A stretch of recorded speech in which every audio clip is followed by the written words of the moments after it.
Hey there, friends. David Paulides, Can't Missing Project. This is another edition, and we are on Huck TV. Yes, it's her channel. She knows it. She got a bath the other day, and she's all fluffy white, and she's really pretty. Oh yeah, she's a good girl. Yeah, she's a good girl. And she knows she's all pretty. She acts different when she's all nice and clean, huh? Yeah, you do. Yes, you do. Good girl. Yes, a good girl. Yes, a good girl. So she's going to hang out with it? Oh, that's a big yawn. Thanks for being here, folks. A blockbuster show for you. I've been holding out on the Giants topic. Just seeing if there was any interest in it, and there is. And you're going to see why I dove into this topic a couple years ago, unbeknownst to you. And I started working on it about 2 years before Bigfoot, Wildmen, and Giants. Yes, I wrote a book about Bigfoot, Wildmen, and Giants. And before I wrote this book, this is the third edition, by the way. And before I even started to write the first edition, years before that, I made a headlong dive into the topic because I knew there was overlap in this. And I've held out for a long time, dishing it out for you, but it's going to become blatantly clear in this show why it's important here. Now, for starters, January 26, 1874, the Pittsburgh Commercial, it's a newspaper. Giants, some verifiable specimens of monstrous men. It starts off, the Bible mentions several races of giants. The Rephaims, the Anakims, the Emims, and others. Profane historians also mention giants. They're 7-8 feet tall, the height of Hercules, their first hero, and in our days we have seen men 8 feet high. The giant who was shown in ruin in 1735 measured 8 feet some inches. The Emperor Maximine was of that size. Scincus and Platurus, physicians of the last century, saw several of their stature, and Goropius saw a girl who was 10 feet tall. The body of Orestes, according to the Greeks, was 11 feet and a half. The giant Galbars, brought from Arabia to Rome under Claudius Caesar, was near 10 feet. And the bones of Secondilia and Punio, keepers of the gardens of Celeste, were but 6 inches shorter. Funzim, a Scotchman who lived in the time of Eugene II, King of Scotland, measured 11 feet and a half. And Jacob Lemaire, The Voyage of the Straits of Magellan, reports that on the 17th of December 1615, they found at Port Desire several graves covered with stones, and having the curiosity to remove the stones, they discovered human skeletons 10 and 11 feet tall. The Chevalier story, in his voyage to the peak of Tenerife, says that they found in one of the superior caverns of that mountain the head of Ganache, which had 80 teeth, and that body was no less than 15 feet long. The giant Ferragus, slain by Orlando, nephew of Charlemagne, was 18 feet. In Rouen in 1509, in the digging of the ditches near the Dominicans, they found a stone tomb containing a skeleton whose skull held a bushel of corn, and whose shin bone reached up to the girdle of the tallest man there, being about 4 feet long. And consequently, the body must have been 17 or 18 feet high. Upon the tomb was a plate of copper, whereupon was engraved, quote, "In this tomb lies the noble and puissant lord, Chevalier Rincon Valamont, and his bones." Pietarius, a famous physician, declares that he saw at Lucerne a true human bones of a subject which must have been at least 19 feet high. In January 11, 1613, some masons digging near the ruins of the castle of Dauphine in a field which by tradition had long been called Giant's Field, at the depth of 18 feet discovered a brick tomb 30 feet long, 12 feet wide and 8 feet high, in which was a gray stone with the words Thyrabekos Rex cut thereon. When the tomb was opened, they found a human skeleton entirely 25 feet and a half long, 10 feet wide across the shoulders and 5 feet deep from the breastbone to the back. His teeth were about the size of an ox's foot, and his shin bone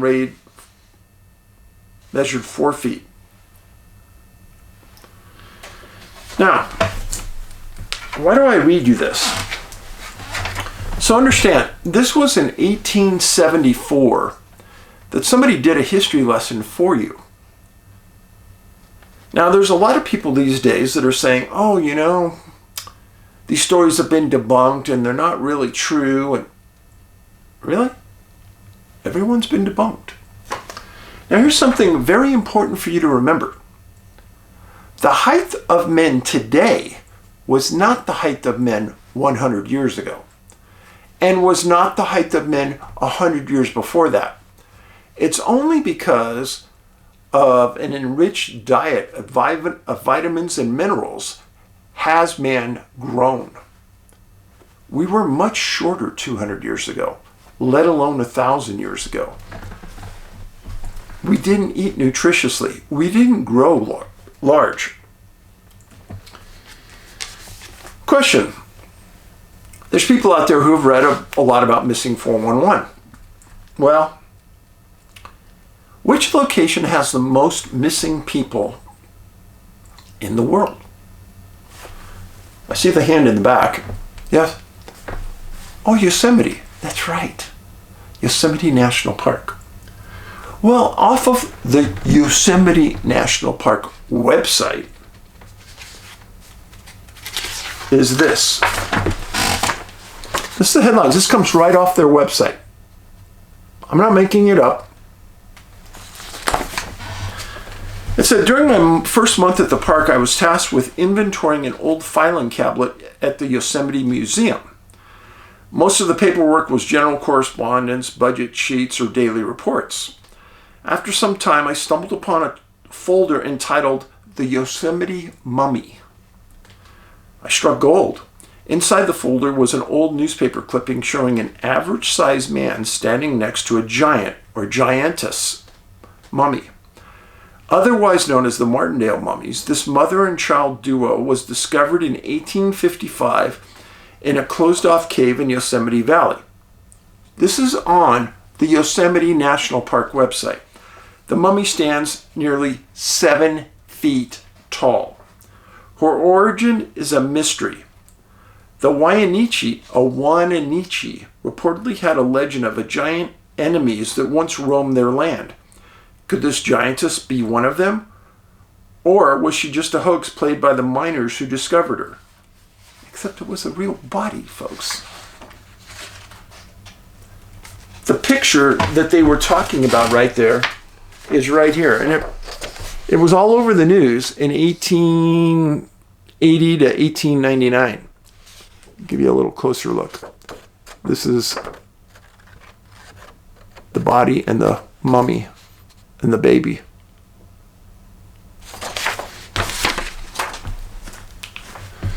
Now here's what the articles at the time stated. This is in 1899. A child in a mummy's arms. No one has offered a theory regarding its origin. A signed statement from the Secretary of the Kansas Historical Society. Topeka, Kansas. There's just come into the position of the Historical Society of this state a most interesting and remarkable relic, days when the giants trod the earth. The relic consists of a mummified body of a woman of gigantic proportions in whose arms are clasped the remains of an infant. The bodies were found in a cave in Yosemite Valley. There was no clue to the age of the mummy, and so far authorities of archaeological subjects has been bold enough to go on the record with this in regard to the probable time on the Earth's history when that and the babe of living beings. The information so far gathered is somewhat meager, although those most interested in the matter and doing their best to arrive at a plausible theory. Here is the signed statement of the Secretary of the Historical Society, which throws as much light on the subject as is possible to obtain at the present time. This is the Evansville Journal, August 6, 1899. Quote, "We have no history on the relic excepting that Mr. G.F. Martindale, whose home is at Scranton, Osage County, Kansas, left it as a temporary deposit with the Historical Society. He reported it as having been found by a party of prospectors in a cave in Yosemite Valley in California. He says he is endeavoring to trace his history. Our best local authority on matters of this kind is uncertain as to the probable origin of the relic. The mummy is 6 feet 8 inches in length, 14.5 inches at the shoulders, and 18 inches across at the elbows. Elbow to elbow, appearing very narrow for the height. There is a necklace about the neck, consisting of perhaps a leather cord in which 2 or 3 slender white teeth are inserted. Coarse black hair shows in the wrapping about the neck. The shroud has the appearance of a very thin piece of buckskin, boldly worn and frayed about the edges, covering the head as can be seen in the picture, like a hood and enveloping a greater part of the body. It seems to have been divided below the knee and drawn upon the leg and laced at the foot and the ankle. The color of the mummy is a dusty gray, much like an old chamois skin, which has been wet and long exposed to the weather, and where the flesh is exposed it presents an appearance of old putty. The bone on the right shin is exposed to perhaps the length of 3 inches, also several of the ribs on the right side. Mr. Martindale says that although the mummy has been kept in a tight case, he finds time from time to time to dust off the crevices of the wrapping. F.G. Adams, Secretary."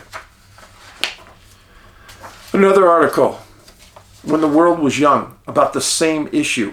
A remarkable discovery has recently been made in Yosemite Valley in Southern California of the mummified corpse of a woman with a child in her arms. The woman evidently belonged to a race long since extinct. The mummy measures 7 feet 6 inches in height and has many characteristics not possessed by any race of people we know. When found, the Yosemite Valley mummy was lying on its back on the floor of the cave, and in its arms an infant was clasped. Both the mother and child are in a high state of preservation. They were wrapped with a thin material resembling parchment, but probably an animal's hide. The mother's hair is jet black. Her teeth, fingernails, and in fact all portions of her body are perfect service forcing constables in the royal. Don't know what that means. The foot is about square in front. In other words, the toes are all about the same length. This is the same shaped foot found by ethnologists to have belonged to the tribe which existed near the Pacific coast thousands of years before the time of Adam. The toes are all about the same length. Where does that remind you of? Now, is it just pure coincidence that this mummy was found in Yosemite, in a valley where people were afraid to go in the 1800s, and where today more people disappear than anywhere else on Earth? I'm just saying. Now, many of you wrote to me and said, "Dave, what about Catalina Island?" Well, I knew all about Catalina Island. I live in California.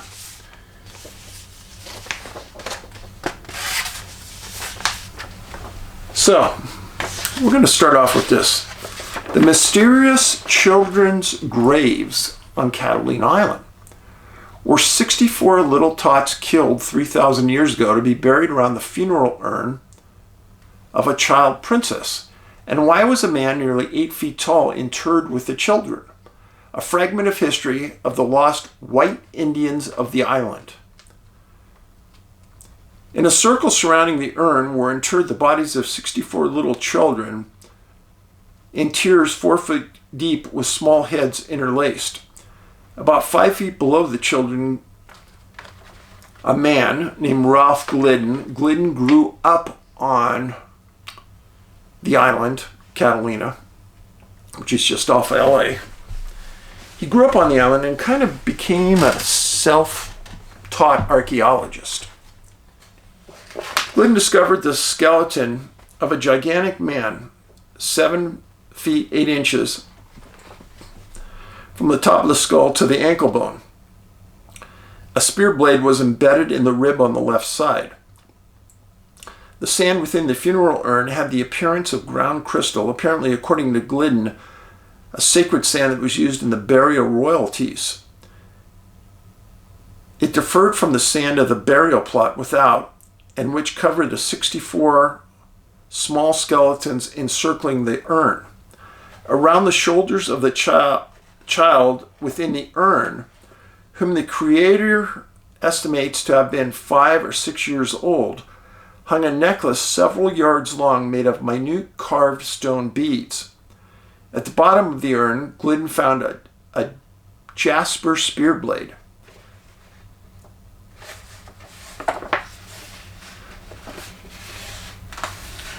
One theory of the presence of the mysterious white Indians on Catalina is that they migrated from the south many centuries ago. The subject white Indians was brought to public attention a few years ago when Richard Marsh, the American explorer, brought back from the wilds of Darien on the Isthmus of Panama 3 young members of the San Blas tribe who had golden hair, pale blue eyes, and white complexion. The excavations made by Glidden on Catalina Island revealed 5 distinct periods of Indian life on Catalina. They were giants. During an expeditions to the interior of Catalina and other Channel Islands, Glidden has collected the skeletons of 3,781 Indians. The largest he found to be a man 9 feet tall. Practically all male adults he found to have been of gigantic stature, averaging 7 feet in height. The cargo the curator brought out from Little Harbor with him on his most recent expeditions to repose in the Catalina Museum, which is situated on a slight knoll above the island of Avalon, weighed 2 tons. Aside from his prize find of the urn, a collection comprised 484 skeletons, 100 small bowls, 150 plain heating stones, 53 ornamental stones, 61 painted pots, etc. The Museum of the Catalina Indian, which Glidden has built at Avalon, is an edifice of human bones and presents a spectacle of unique artistry and historic interest.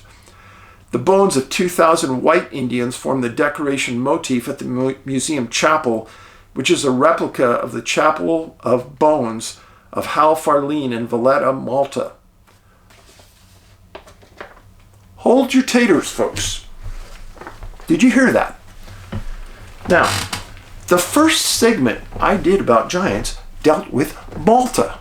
Yes, Malta. Some people poo-pooed and said, oh, that can't be related to giants. That was all disproven. Really? Quite a coincidence. Small toe bones from the frame of the window of the hip and the kneecaps as cornices. A second window is outlined with ankle bones and shoulder cornices. A third is made of wrist bones and another of finger bones.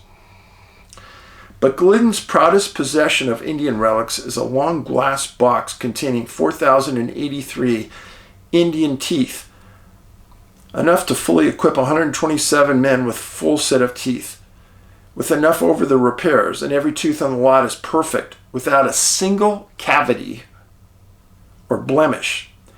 In all his excavations, Glidden declares he has found only 5 teeth with cavities in them. This was no place for a dentist on Catalina Island in those days. And this was in, people say, oh yeah, Dave, these articles are in the 2nd and 3rd rate newspapers. Oh really? Yeah. LA Times, November 6th, 1932.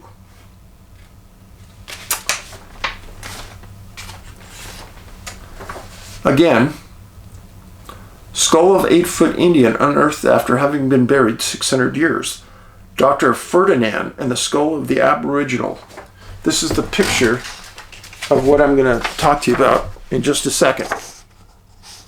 You see the skull right there.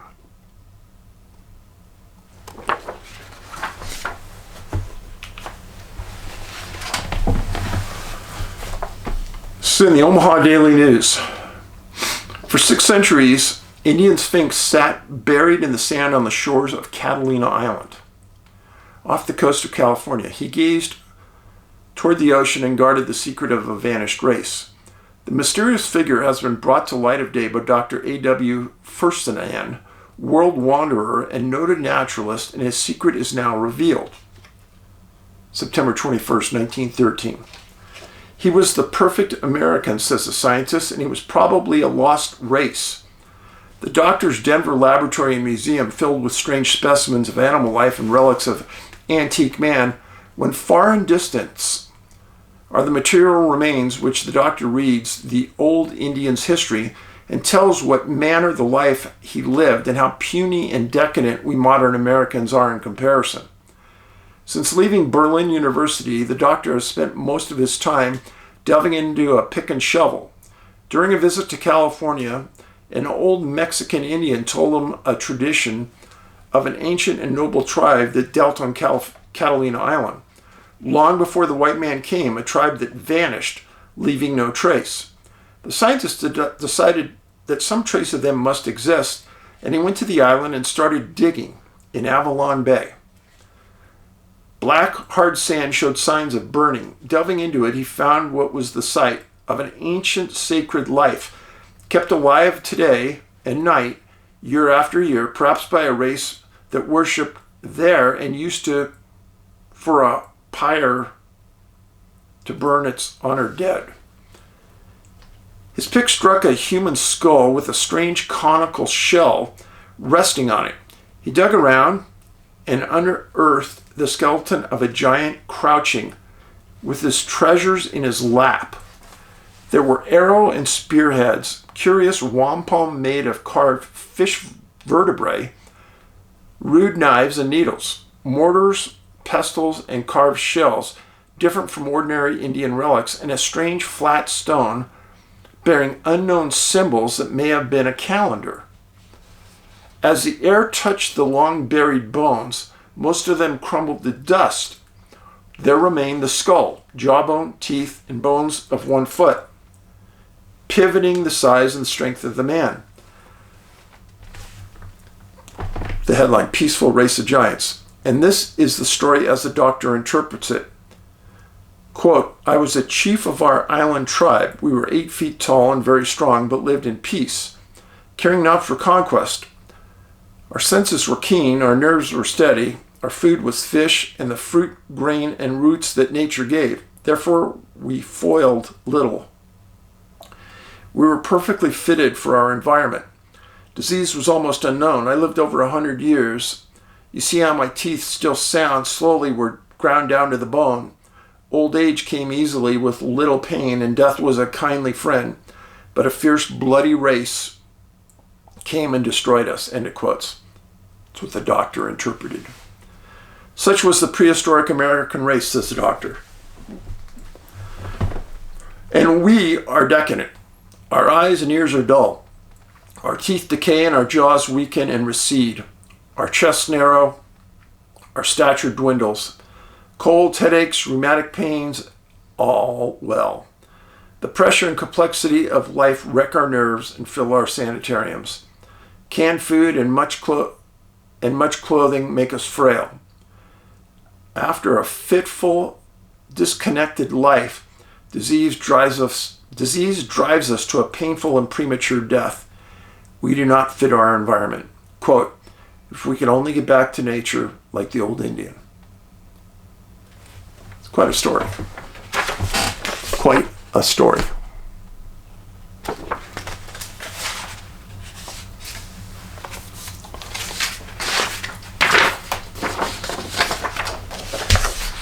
It's a picture of Glidden, the man who grew up on the island.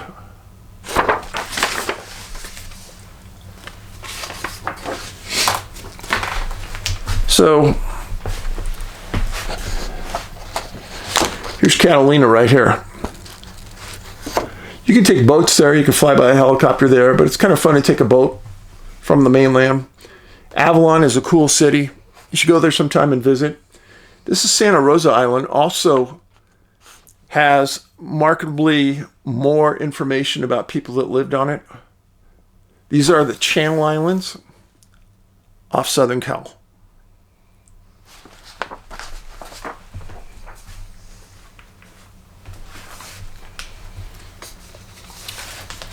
A friend of mine from Alaska, Jesse Desmond, sent me this. This was October 11th, 1936.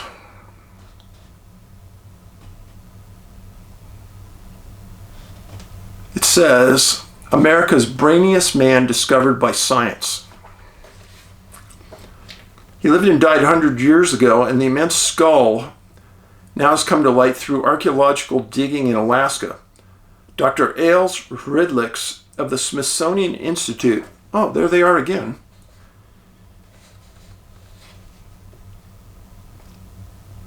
reports the discovery of a notable one from an expedition to the Aleutian Islands of Alaska this summer. America's greatest big head, thus revealed of a man of the Aleutian Islands, had a skull shaped to hold a brain of fully 2,000 cubic centimeters. The average human has no more than 1,450 cubic centimeters of brain. A woman has less. I shouldn't say this, it caused controversy. About 1,250 to 1,300. Dr. Ridlix compares this big-brained American to other notable brains on record. Daniel Webster is credited with having the largest head of an American within historic times, but his massive brain was small compared to the Aleuts, being about 2,000. Bismarck's brain is estimated to have been about 1965, Beethoven's 1750. The Russian poet Turgenev had a brain of 2030. The newfound American skull, only a trifle smaller than Turgenev's, is pronounced entirely normal by Henrichs. Examination convinces the anthropologist that the man carried the massive head on his shoulders without suffering from any head deformation malady or water on the brain or the thickened bones of gigantism. He was not a person of great size or strength, judging by the moderate size of the bones from muscle attachments. He was, it is believed, a brainy man of intelligence. There's a rough but definite correlation between brain size and intelligence in normal human beings. Hedrick's brain size, he points out, is the most essential physical difference between man and beast. In the National Museum's rare scientific collection of 16,000 skulls, the largest collection in the world, the smallest adult skull of a human being is capable of holding no more than 910 cubic centimeters. And where are the Aleutians? You guys ever watch Deadliest Catch? Yeah.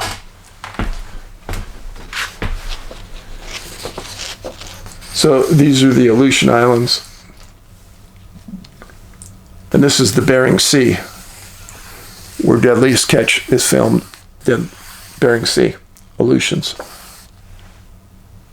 Alaska.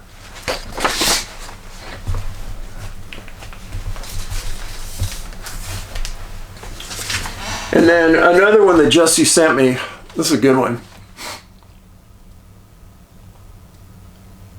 San Francisco Bulletin, November 18th, 1900. Skeletons of giant in Alaska. Ancient cemetery uncovered in Atlin gold. So this wasn't actually in Alaska, right next to Alaska, but it was actually in far northwest BC, right here. Here's Haines, Alaska, Glacier Bay National Park, Juneau. So we're talking about this area called Atlin.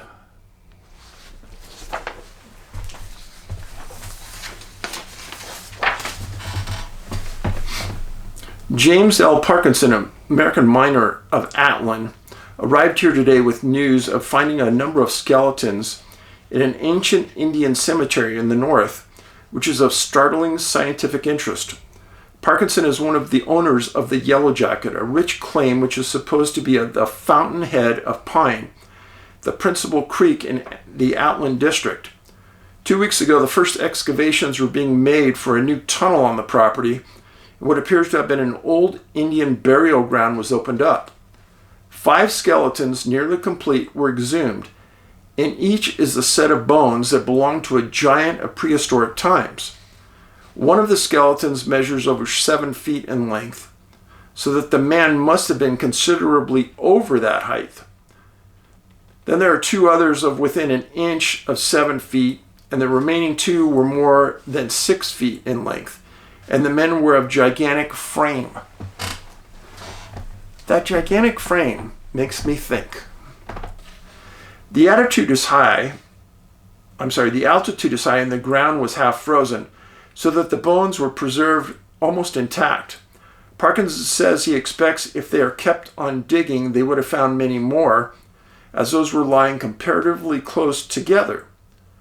The bones of the fingers and toes had crumbled away, but the finger of one skeleton hand was sufficiently strong to hold a ring of what appears to be lead or some other similar base metal. The skeletons were unusually formed, but one unique feature was that the arms were several inches shorter than ordinarily appears on man, while the size of the bones on the forearm was enormous in comparison to the usual models.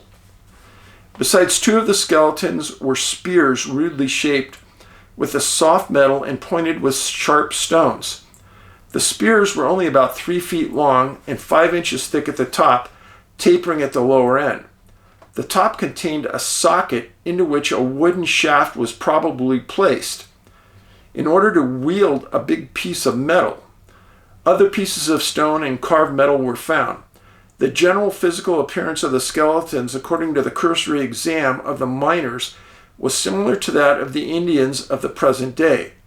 They were certainly of the flathead type of the present northern tribes. That the burying place is of ancient origin is evidenced by the fact that Indians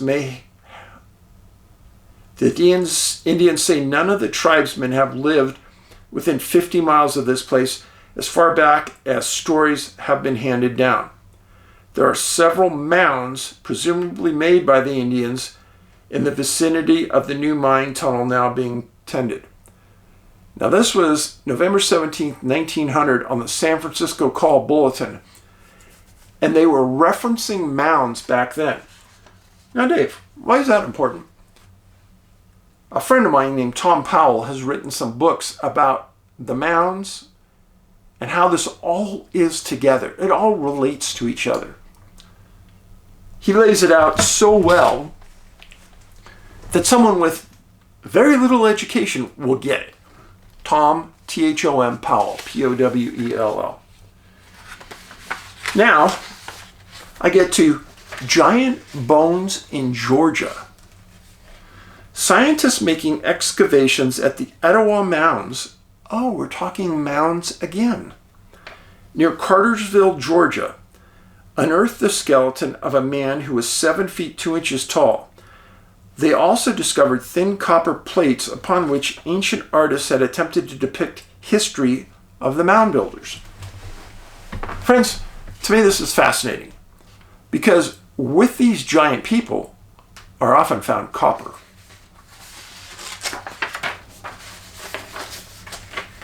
April 9th, 1933, the Atlanta Journal. At the Tumlin Farm, 3.5 miles south of Cartersville, Georgia. Let me show you where that is. This is Cartersville right here. Atlanta, Chattanooga. Atlanta, Chattanooga. Right here we're talking about. Kind of northwest of Atlanta.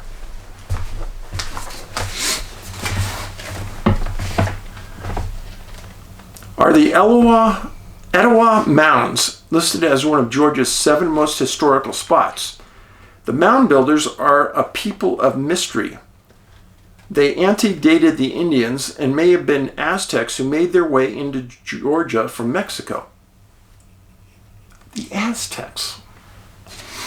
The mounds consist of 3 hillocks, once the center of a city. The village itself extended 3,000 feet along the north bank of the Etowah River and was bordered on one side by Pumpkin Vine Creek. The deep moat extended along 2 sides, evidently was filled with water from the river. Traces of the moat may still be seen. The mound builders were wise in selecting the site for their village, the river and some furnished natural barriers against their enemies. When the first settlers arrived in this section of Georgia, they found Creek Indians occupying the old village site. The Creeks said that they had captured the town from a queer tribe of flat-headed people. According to a legend of the Creeks, their medicine men caught a number of the wood rats. So it said they caught a number of wood rats and tossed them across the moat onto the village of the mound builders. The rats gnawed at the bowstrings of the villagers, making them helpless against attack, and the next day the Creeks massacred the inhabitants. The flatheads mentioned by the Creeks resulted from the mound builders' custom of binding the heads of their children. Skulls excavated from the mounds show the effects of such treatment.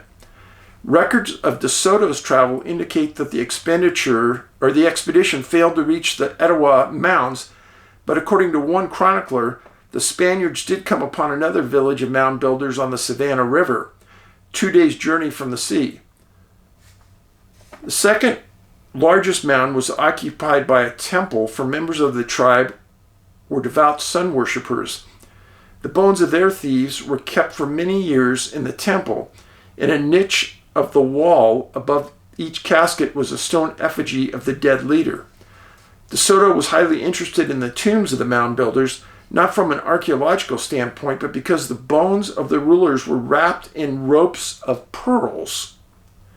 One writer declared that the Spaniards took 200 to 300 pounds of pearls from the temple on the Savannah.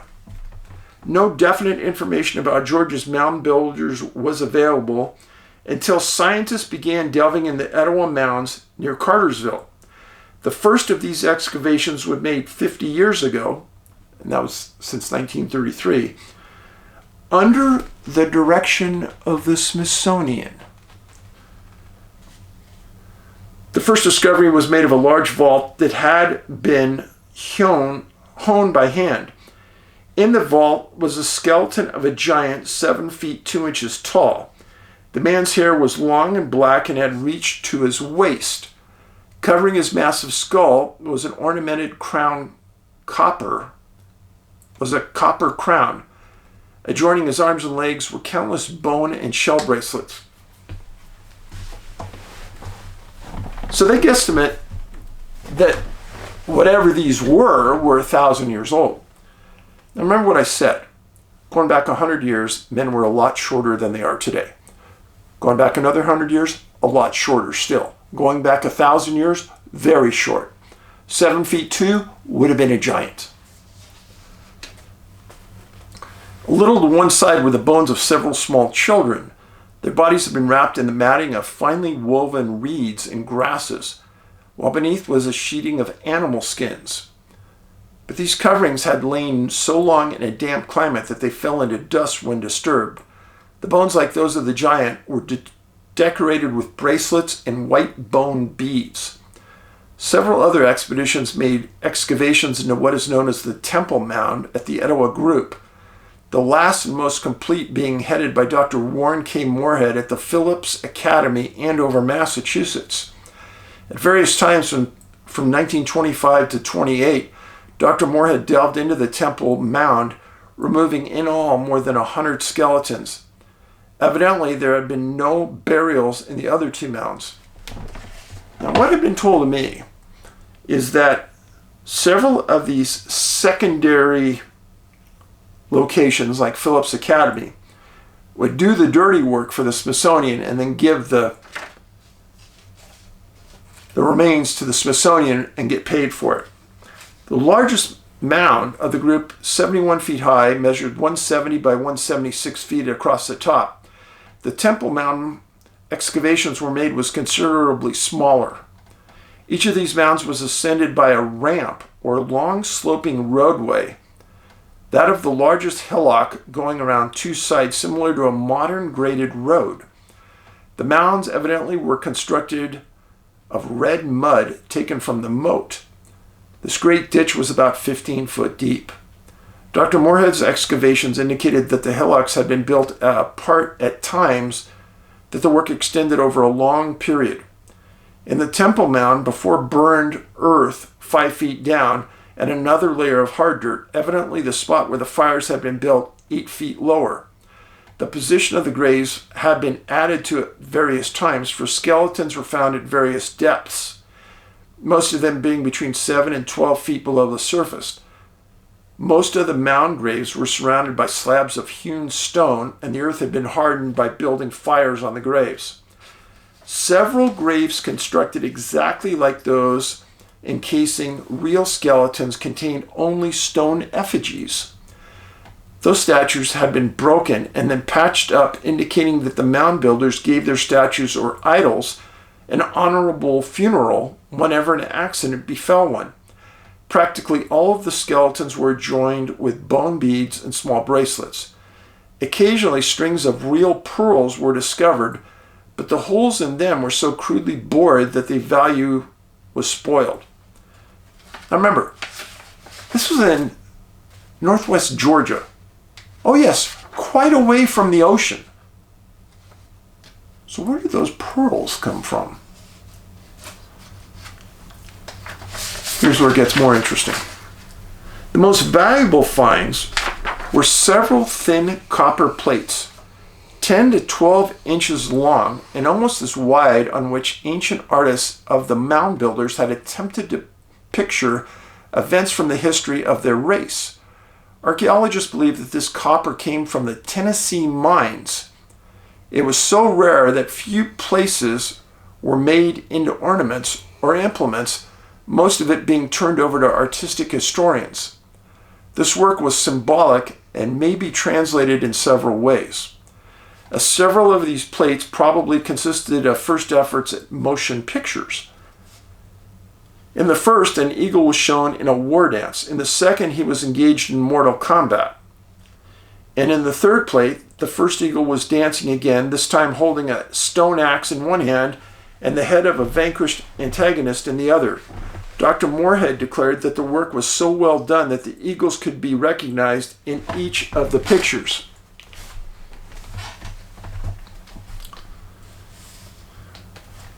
However, there are no footnotes to this series of pictures, as we may never know what tribe is represented in the vanquished eagle. Stuck against one of the plates were several feathers that could not have been preserved had they not been in contact with the copper. In writing of the discoveries, Dr. Moorhead advanced a theory that these feathers might have come from a robe in which the bones of a chief had been shrouded. In addition to the copper plates, the excavators found thousands of pieces of clay and stone pottery. Some were broken, but many of the dishes were in good condition. This find, coupled with the artistry portrayed by the copper plates, convinced Moorhead that the mound builders were members of the Aztec tribe, once inhabited Mexico and South America. He thinks they may have migrated to this country by way of the West Indies after crossing the Caribbean. If these ancients had the wealth of gold that was in reach of the South American Indians, they might have been equally as famous for their artistic work. Gold is much easier to engrave than copper. There were several things that puzzled the archaeologists. For instance, there were long ceremonial knives of flint that were longer than any other pieces of flint ever found in this section. Where did the Indians get them? Another thing that seemed peculiar, no pipes were found buried in the Temple Mound, although there were several tobacco pipes in the village. Excavations in the village site, which is now a cotton field, showed that the mound builders were once a large and prosperous tribe. Beneath the surface there had been built up by the river in the last 500 years. Thousands of Indian curios had been picked up by the villagers site by the sightseers and souvenir hunters. Louis Tumlin, who owns the property, has an interesting museum of objects found on the farm. These include pottery, arrowheads, bone, and shell beads. Mr. Tumlin's most valuable piece is a pudding stone, or Indian ball, of which only 3 have been found in the country. It has a perfectly smooth surface, similar to water-washed rock, yet glossier, in about 2 inches of thickness and 4 inches long. The background is a black stone covering with small yellow, tan, and white rocks. Whether the pudding stone was so shaped by nature or by hand is not known. It is quite heavy and was used by Indian reports. One of the finest specimens secured from the mounds was a stone idol or effigy found about 30 years ago. Correct that, 80 years ago. It was at the Tumlin home when Sherman's soldiers occupied that section, and it disappeared when they left. Just what the invaders wanted with the ancient statue and what they did with it is still a mystery. The idol was never heard from again. Friends, you can't make that stuff up. Come on, you can't make that up. It's too detailed. And I can tell you for a fact that the study of mounds throughout U.S. history is fascinating. And it will lead to more discoveries because many of the mounds have not been excavated yet. There's people I follow on X that are archaeologists that are trying to get the access to these mounds. Maybe they will, maybe they won't. I don't know. But I think it's one thing in our history that we need to keep the Smithsonian away from. And we need to have people that are amateur news reporters, like me, on those sites reporting to you exactly what is found, because otherwise we'll never hear from it. We'll never hear from it again. It'll be gone. Many of you have asked, well, Dave, why are they suppressing this history? I think there's one of 2 reasons.